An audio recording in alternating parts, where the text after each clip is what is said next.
El misterio de Belicena Vilca, libro cuarto, capítulo 40.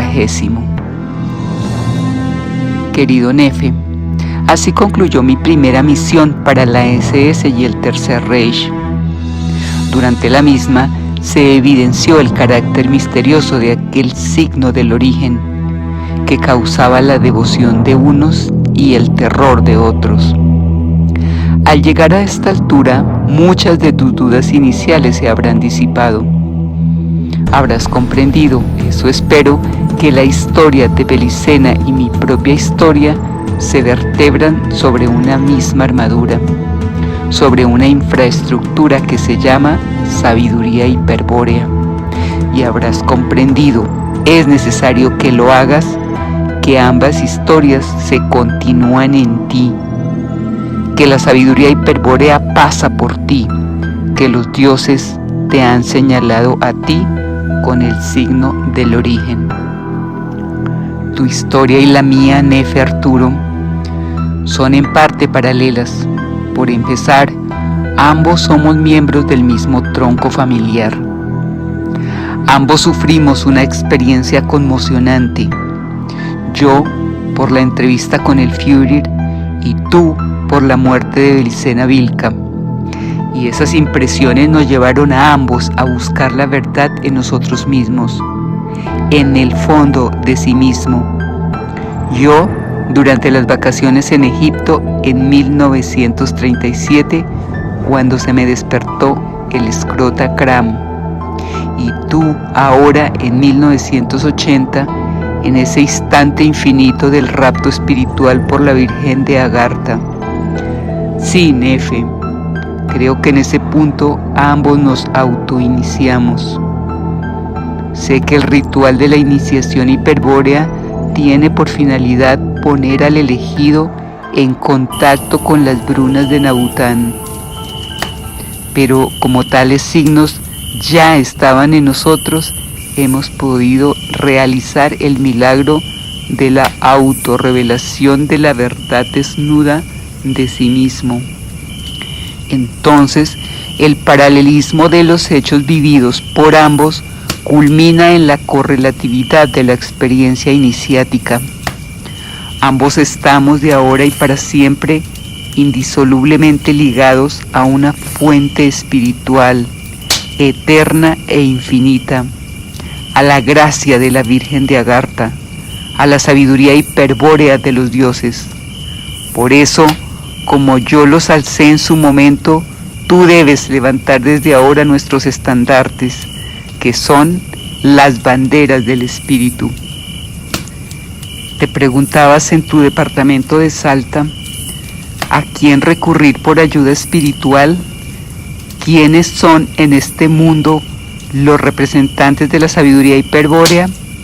Pues ahora dispones de la más clara respuesta. El Führer ha dado la respuesta. La respuesta es la SS, la Orden Negra SS. Recuerda que el Führer volverá a Nefe. Hasta Belicena Vilca lo anuncia en su carta. El gran jefe blanco, el Señor de la voluntad y del valor absolutos, vendrá una vez, 2 veces, 3 veces a vuestro mundo. La primera vez quebrará la historia, pero se irá, y causará la insensata risa de los demonios. Según me parece, Nefe, esta parte de la profecía ya se ha cumplido. La segunda planteará la batalla final, pero se irá en medio del rugido de terror de los demonios. Y supongo, Arturo, que esto es lo que sucederá muy pronto. La tercera guiará a la raza del espíritu hacia el origen, pero se irá para siempre, dejando tras de sí el holocausto de fuego en que se convertirán los seguidores del Dios uno, hombres, almas y demonios. Pero quienes sigan al enviado del Señor de la Guerra serán eternos. Y aquí solo puedo pedir Fiat, Fiat, Nefe Arturo. Son palabras del capitán Kiev que se cumplirán inexorablemente.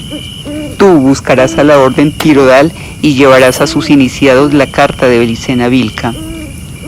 Será muy oportuno porque ellos buscan también al Noyo y a la espada sabia para iniciar la batalla final. Pero tú les llevarás algo más importante que la carta de Belicena Vilca, el signo del origen que cierra las puertas de Chambalá y abre las puertas de Agartha, por la que retornará el Führer y la SS Eterna para librar la batalla final. Ese es el verdadero motivo de la gran maniobra, Nefe, que tú te acerques a quienes esperan en el momento justo, en el kairos de la batalla final. Ese es el significado espiritual de toda esta serie de coincidencias.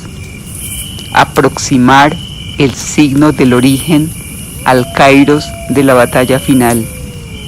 Y como a la casa de Tarsis y como a mí, Nefe, debes comprender que con más razón a ti intentarán quitarte del medio. Los druidas te perseguirán, quizás Vera y Birsa en persona. Por esta causa quiero proponerte que partamos cuanto antes. De mis relatos, aunque incompletos, ya habrás sacado bastantes conclusiones. Más adelante, si las circunstancias lo permiten, te daré los detalles de los siguientes hechos hasta 1947, año en que vine a la Argentina y desde cuando permanezco oculto. En resumen, a grandes rasgos, esto fue lo que sucedió a partir de 1939. A Banji y Srebiria se les concedió la ciudadanía alemana y fueron condecorados con la Cruz de Hierro de primera clase. Además, se los incorporó a la Waffen-SS con el grado efectivo de Untersturmführer. Permanecieron hasta el verano de 1939 en Berlín, donde les impartieron entrenamiento en criptografía y tareas afines con el servicio secreto, y finalmente partieron hacia el Tíbet, y reunidos con los Lopas, que partieron en nuestra expedición, se entregaron con ahínco a la misión que les habían encomendado. Prepararon un cuerpo de élite que actuaría como legión extranjera dentro de la Waffen-SS. De allí saldría la famosa legión tibetana, que dependía secretamente de la primera SS, Panzerdivision, Leibstandarte Adolf Hitler, y uno de cuyos batallones defendería hasta la muerte el búnker del Führer en abril de 1945. Kahn von Grossen regresaría también al Asia.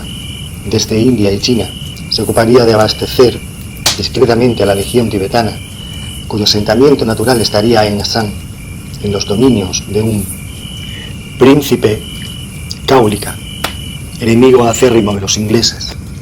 En ese pequeño reino de la frontera en Bután, instructores SS, especialmente venidos de Alemania, complementaron el arsenal ofensivo de los monjes cáulicas, compuesto de flechas, puñales y cimitarras, con armas modernas de propósito táctico, tales como granadas, pistolas y fusiles de asalto. Sin embargo, la máxima efectividad de aquellos terribles guerreros estaría siempre acompañada del uso de sus armas tradicionales, para las que no tenían rival en el Tíbet. De todos modos, valga la referencia, aquel cuerpo jamás pasó del centenar de efectivos, pero mucho antes que la legión tibetana estuviese lista, Bruna daba a luz en Berlín 2 hermosos cachorros de perro daiba, muriendo en el parto. Otra legión, esta de veterinarios SS, se encargó bajo las más severas amenazas de que los gemelos vivieran. No obstante, nuestras reservas crecieron sin problemas y los bauticé Jung y Jab.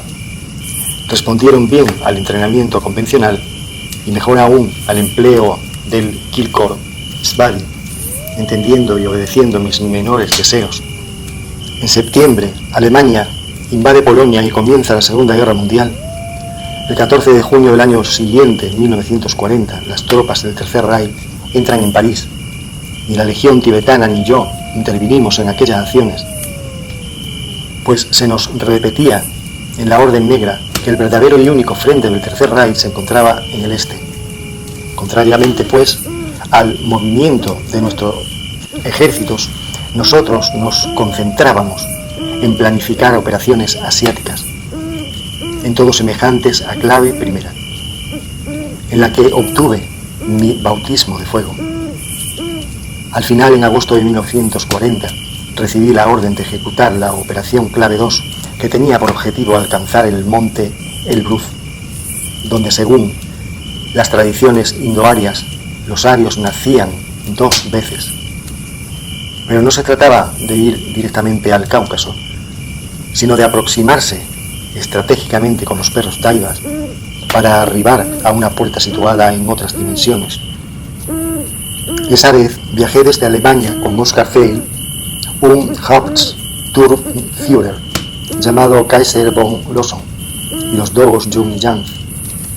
En la meseta de Pamir, en los orígenes del río Piandi, nos aguardaba Karl von Grossen en la Hevilshager de la Legión tibetana. Unos 50 hombres en total. Desde allí iniciamos uno de esos alocados periplos que seguían los perros Daivas para dirigirse a algún lugar. Ignoro qué atajos habían tomado, pues en lugar de atravesar Tayikistán, Afganistán, Turkmenistán, Irán, Armenia y Georgia, y recorrer 3.000 kilómetros, los dogos hallaron Georgia a 500 kilómetros de distancia, aunque cueste creerlo, a 500 kilómetros. Del río Piandi vimos con Grozny, ciudad situada al pie del monte Elbruf. Claro que las vicisitudes y peripecias pasadas hasta entonces, y que no puedo narrar ahora, nos insumieron varios meses. Inversamente a lo que había en la brea, en el monte Elbruf, existía un camino hacia Agartha o hacia Venus, que es lo mismo. La misión encomendada por Tarstein y los iniciados de la Orden Negra consistía en localizar la puerta caucasiana de Agartha y unir tal lugar con la localidad de Rastenburg, en la Prusia Oriental. ¿Cómo? Con los perros Daivas, ordenando a los dogos en el Cáucaso que alcanzaran Rastenburg mediante un salto a través del tiempo y del espacio. De ese modo, de acuerdo a las presunciones de Tarstein, quedaría suprimida la distancia entre Elbruf y Rastenburg, o lo que también es lo mismo, la puerta de Agartha quedaría en Rastenburg. ¿Qué importancia tenía Rastenburg para demandar semejante operación? Entonces no lo sabíamos, pues solo se nos pidió que ejecutásemos el plan antes de mayo de 1941. Pero a partir del 22 de junio, cuando el Tercer Reich inicia la invasión a la Unión Soviética, el cuartel general del Führer se instala en Rastenburg. El nombre clave del Führer era Lobo, Wolf, y por eso su centro de operaciones del este, el trono desde donde se opondría con el poder del espíritu a las más tenebrosas potencias de la materia, sería conocido como Führerhauptquartier Wolfschanze, es decir, cuartel general supremo fuerte del Lobo. Se hallaba en la provincia prusiana de Königsberg, antigua plaza de la orden teutónica, en medio de los bosques que crecen a orillas del Guber.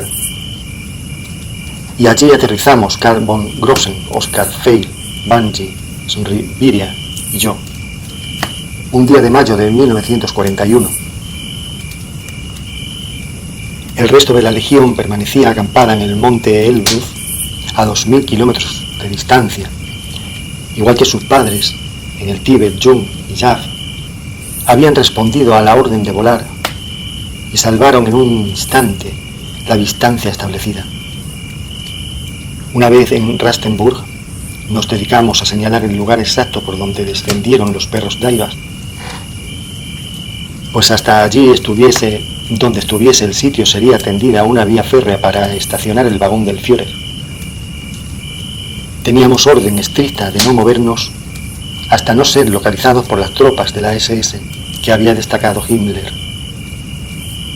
y que patrullaba constantemente la región. Un pelotón nos halló y de inmediato todo un batallón ocupó la zona en la que semanas más tarde se estacionaría el Volkschanze.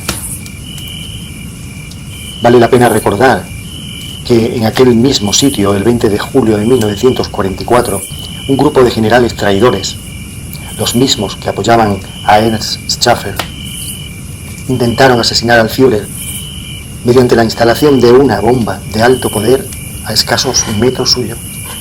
Desde luego, quienes desconocen lo que era la puerta caucasiana de Rastenburg aún no comprenden cómo el Führer salió ileso del atentado. Cuando al fin regresé a Berlín en agosto de 1941, era ya muy tarde para despedirme de Rudolf Hess. El 10 de mayo, mi Taufpate había volado a Inglaterra para intentar neutralizar la estrategia Golem que tenía dominado el alto mando británico.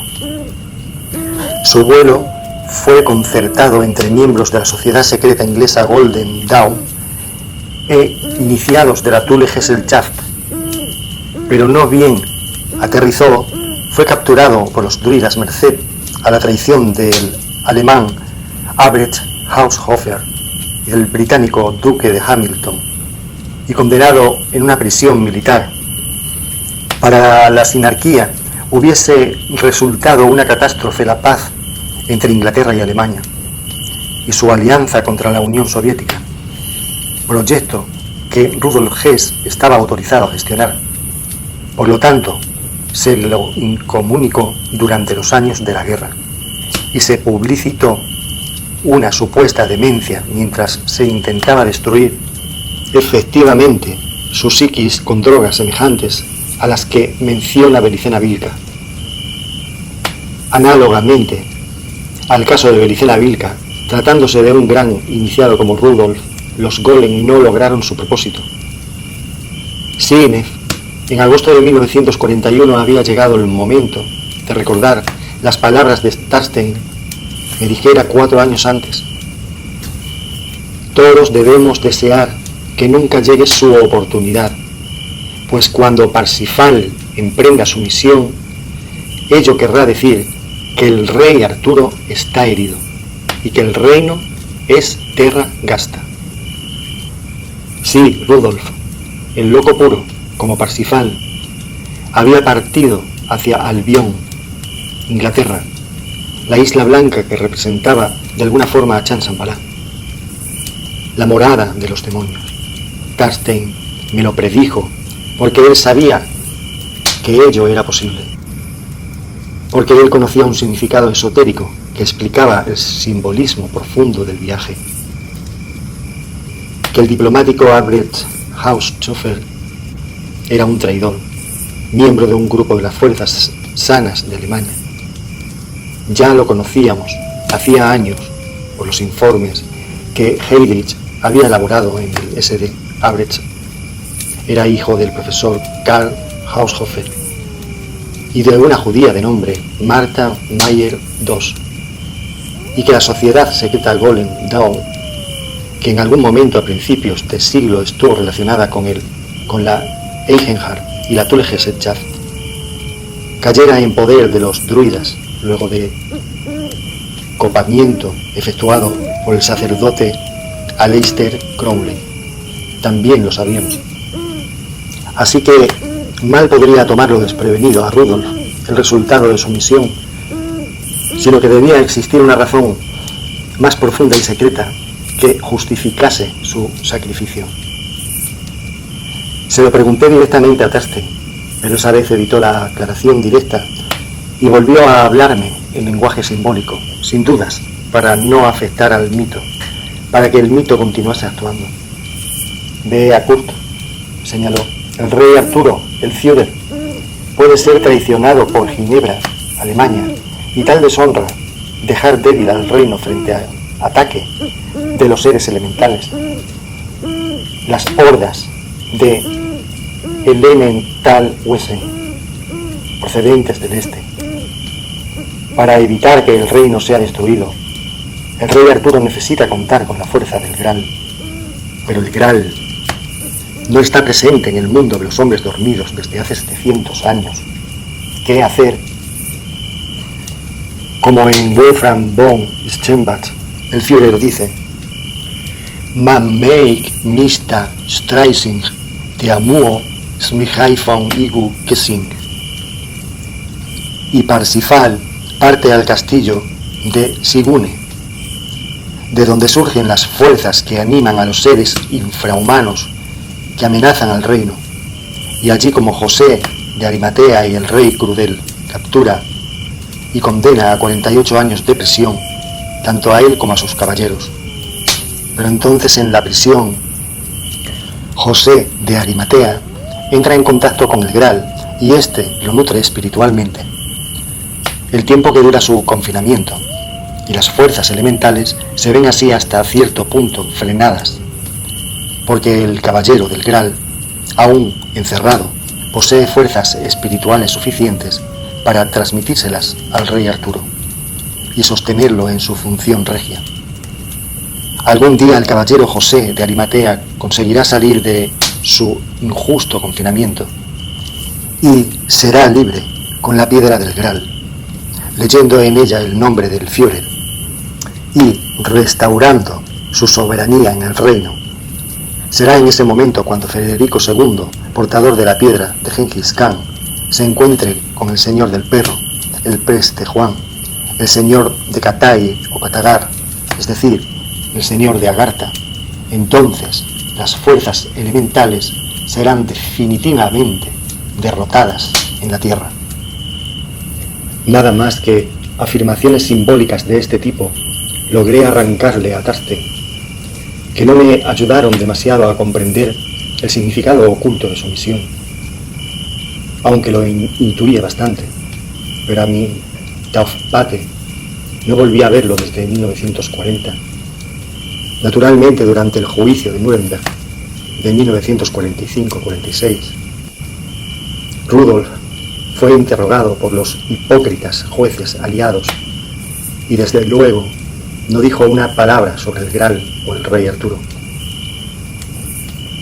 En cambio habló bastante sobre el lavado de cerebro y los tratamientos con drogas a que lo sometieron los ingleses. Como es lógico, yo pensaba continuamente en qué explicación podría tener el monstruoso comportamiento de la gente que me rodeaba. Excluí la posibilidad de que fuesen criminales, ya que socialmente causaban muy buena impresión. Y, por otra parte, también su pasado contradecía esa imposición.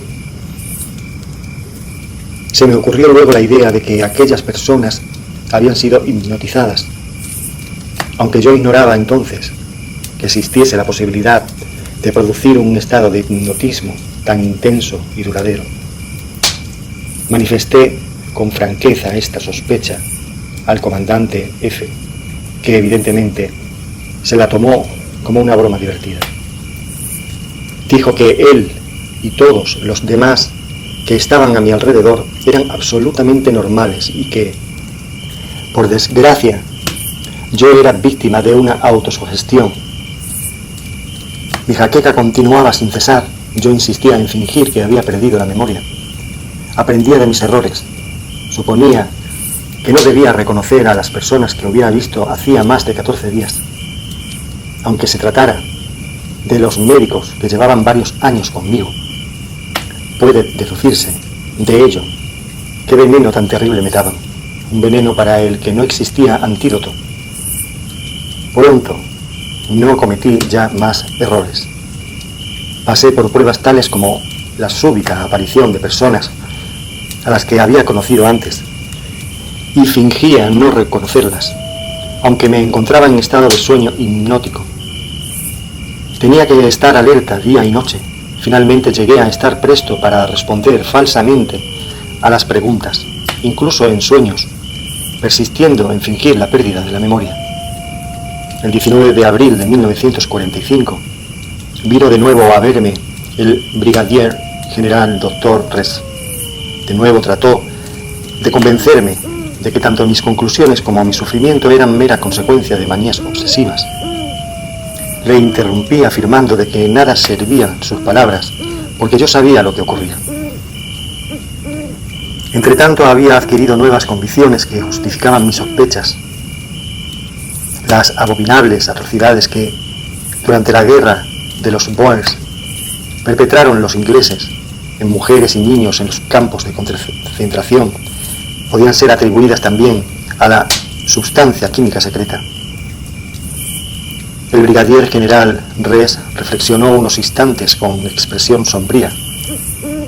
Luego se puso de pie de un salto y salió apresuradamente, murmurando: «Es usted muy perspicaz, le deseo buena suerte». Yo llevaba ya 4 años preso, en compañía de lunáticos y a merced de sus torturas, sin poder informar a nadie de ello, y sin poder convencer al enviado suizo de la verdad de cuánto ocurría. Por no hablar de mi incapacidad para instruir a los lunáticos sobre su estado. Era peor que estar en manos de criminales, pues estos, al menos, tienen algo de razón en algún oscuro rincón de su cerebro, algún sentimiento en algún oscuro rincón de su corazón, y un poco de conciencia. Con mis lunáticos, esto quedaba totalmente descartado. Pero los peores eran los médicos, que empleaban sus conocimientos científicos para las torturas más refinadas. En realidad, yo carecí de médico durante esos 4 años, pues quienes se daban a sí mismos ese nombre no tenían otra misión que ocasionarme sufrimientos, y en todo caso agravarlos. Igualmente, permanecí todo ese tiempo sin medicinas, porque lo que me daban bajo ese nombre no hacía sino servir a la misma finalidad, y además era veneno. Delante de mi jardín paseaban de un lado a otro locos o drogados, con fusiles cargados, me rodeaban locos en la casa. Cuando salía a dar una vuelta, iban precedido y seguido de locos, todos con uniforme del ejército británico, y nos cruzábamos con columnas de internos de un manicomio cercano que eran llevados a trabajar. Mis acompañantes manifestaban compasión hacia ellos y no advertían que pertenecían a la misma columna, que el doctor que dirigía el hospital y al mismo tiempo dirigía el manicomio debería haber sido su propio paciente durante largo tiempo. No se daban cuenta de que ellos mismos eran dignos de compasión, y no se daban cuenta porque estaban todos drogados e hipnotizados. Yo les compadecía sinceramente. Personas honradas se veían allí convertidas en criminales. Sin embargo, ¿qué les importaba esto a los judíos? Les importaba tan poco como el rey de Inglaterra y el pueblo británico, porque los judíos estaban detrás de todo aquello. Si no hubiera bastado para demostrarlo la simple probabilidad, lo habría demostrado lo que voy a relatar. Se me había entregado un libro escrito por un judío sobre el trato que había sufrido en Alemania, así como informes de los consulados británicos sobre el trato dispensado a los judíos en Alemania según la descripción de los propios judíos. El doctor Dix dijo que mis manías obsesivas eran consecuencias de remordimientos por el trato de los judíos, del que yo era responsable, a lo que respondía que no había sido mi competencia decidir el trato a aplicar a los judíos. Sin embargo, de haber sido así, hubiera hecho todo lo posible para proteger a mi pueblo de aquellos criminales y no habría sentido remordimiento por ello.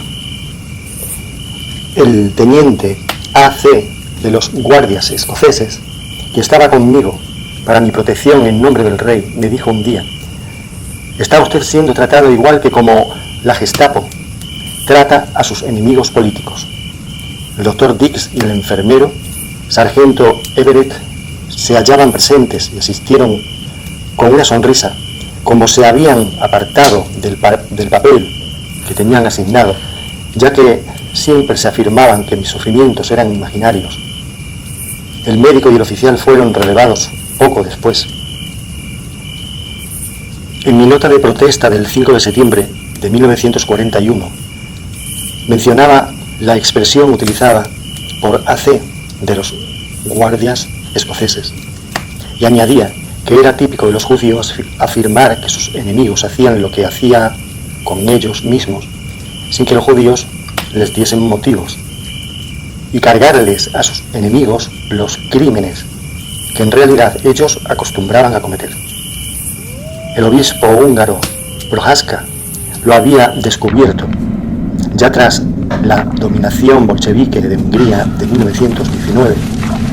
Informó que durante aquel periodo camiones cargados de cuerpos mutilados eran conducidos en Budapest a los puentes sobre el Danubio y su carga arrojada al río, que a los sacerdotes se les había clavado sus monetes en la cabeza con clavos de acero, se les había arrancado las uñas y vaciado los ojos, y el chiste del momento era que porque temían que ir al otro mundo con los ojos abiertos. Todos los responsables, con Bela Kun al frente, habían sido judíos. La prensa mundial había sido silenciada o estaba en manos hebreas. Sin embargo, cuando tras el derrumbamiento del gobierno bolchevique fueron juzgados algunos de los culpables, la misma prensa mundial puso el grito en el cielo por el terror blanco en Hungría. Siempre ha ocurrido lo mismo, concluía Proháska, cuando un pueblo ha tenido que luchar contra los judíos. Yo no podía prever que los judíos, para conseguir material de propaganda contra Alemania, llegarían, mediante el uso de la sustancia química secreta, a inducir a los guardianes de los campos de concentración alemanes a tratar a los internados como lo hacía la GPV. Todo acto criminal de esa naturaleza debe achacarse al uso de las drogas secretas que los judíos emplearon dentro mismo de Alemania. Al preguntarme por las razones de los crímenes perpetrados contra mí, sospecho lo siguiente. Primero, el gobierno británico había sido hipnotizado para que tratara de convertirme en un lunático, a fin de que pudiera presentárseme como tal si era necesario. Si no llegaba a reprochárseles el no haber aceptado mi intento de un entendimiento con el que Inglaterra hubiera podido ahorrarse muchos sacrificios. Segundo, la inclinación general de los judíos o los no judíos a quienes habían inducido a maltratarme y vengarse de mí por el hecho de que la Alemania nacional socialista se hubiera defendido de los judíos. Tercero, venganza contra mí porque había intentado poner fin demasiado pronto a la guerra que con tantos trabajos habían iniciado los judíos, con lo que se habrían visto impedidos de alcanzar sus objetivos bélicos. Cuarto, debía impedirse que yo hiciera públicas las revelaciones contenidas en este informe. En estas declaraciones de Rudolf Hess puede estar la verdad secreta sobre el famoso holocausto de 6 millones de judíos. Resulta notable, en efecto, que los miembros del pueblo elegido hayan sido víctimas de un genocidio típicamente judío, un modo de exterminio que, tal como Belicena Vilca demuestra en su carta, es el que los rabinos vienen reclamando desde hace milenios para aplicar a los gentiles o goim. Pero Rudolf Hess expuso acertadamente que era típico de los judíos afirmar que sus enemigos hacían lo que hacían por ellos mismos, sin que los judíos les diesen motivo, y cargarles a sus enemigos los crímenes que en realidad ellos acostumbraban a cometer. Esta actitud de los judíos es frecuente, está confirmada con cientos de pruebas históricas y explica la increíble acusación de que la SS habría practicado sobre ellos un mini holocausto de fuego, proyectando sobre los campos de concentración la imagen de la muerte final con que ellos mismos sueñan destruir a la humanidad espiritual, es decir, no judía. En síntesis, Nefe Arturo, solo una mentalidad típicamente judaica podía haber concebido un modo de exterminio semejante, que jamás pasó por la imaginación de Heinrich Himmler, ni desde luego del Führer. Y en cuanto a los alemanes que supuestamente confesaron haber perpetrado esos crímenes, además de que existen muchas explicaciones obvias sobre el por qué alguien declararía contra sí mismo o contra su patria, es claro que la real causa hay que buscarla en las drogas secretas que conocen los druidas, cuya principal guarida la constituye desde hace milenios justamente Inglaterra. El mismo Rudolf Hess lo expuso en 1945, como has visto, al afirmar que no solo los testigos habrían sido drogados e hipnotizados para declarar contra sí mismo, sino que en caso de que algún crimen pudiese verdaderamente haberse cometido en los caseta alemanes, ello debía achacarse a la introducción de drogas antes de la caída del Tercer Reich, con objeto de perturbar a los guardias para obtener ulteriores réditos propagandísticos. En fin, si a Rudolf Hess no lo volví a ver más, después de mi regreso a Elbrus Rastenburg, en cambio tuve noticias del maldito Ernest Schaffer. Había retornado silenciosamente tal como lo previera Tarstein y se encontraba en la Francia ocupada. Lo protegía el servicio secreto del almirante Canaris, la Abwehr, que estaba fuera de la jurisdicción del SD exterior. Según los informes que disponía Walter Schellenberg, parecía muy probable que también lo acompañasen sus 4 secuaces, aunque uno de ellos habría perdido la vista en el Tíbet debido a que sus ojos estuvieron expuestos a una intensa y desconocida fuente de luz. Como es natural, yo propuse de inmediato una operación encubierta para ejecutarlo, tanto a él como a sus cómplices, pero fui disuadido por Tarstein, quien sostenía que el traidor era más valioso vivo que muerto. Estando vivo, podrá comunicar a las fuerzas sinárquicas que con el Tercer Reich tienen un solo camino, la guerra, nos explicaba Tarstein.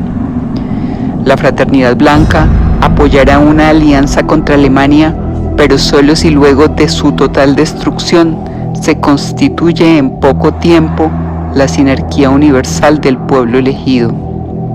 Si este objetivo se concreta, Alemania sin dudas será sacrificada, pero este gobierno mundial significará el fin de la historia. Alemania renacerá una vez más, quizá no como nación, pero sí su espíritu, su Führer, su dios Wotan, será apoyada por los dioses leales al espíritu del hombre, y la batalla final se librará sobre la tierra.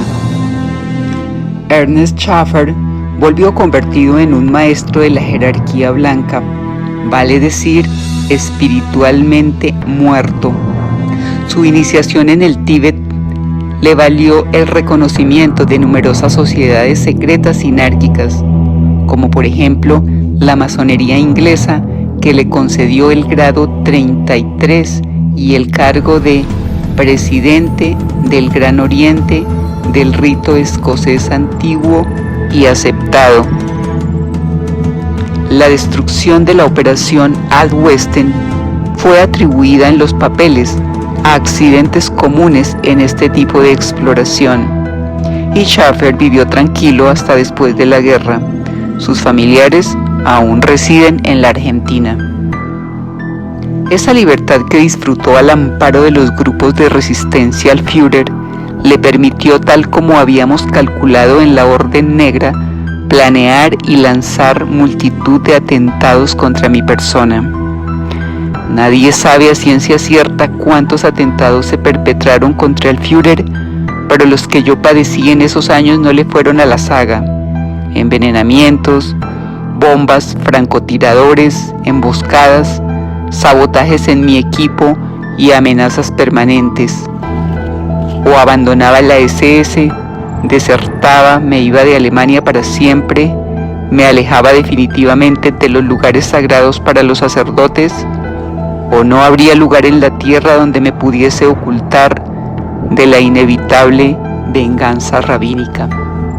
Desde luego, no cedí a las amenazas y cumplí mis órdenes hasta el fin, Nefe, aún aquellas órdenes que no me agradaban, como la última que me obligó a permanecer 35 años en Santa María de Catamarca.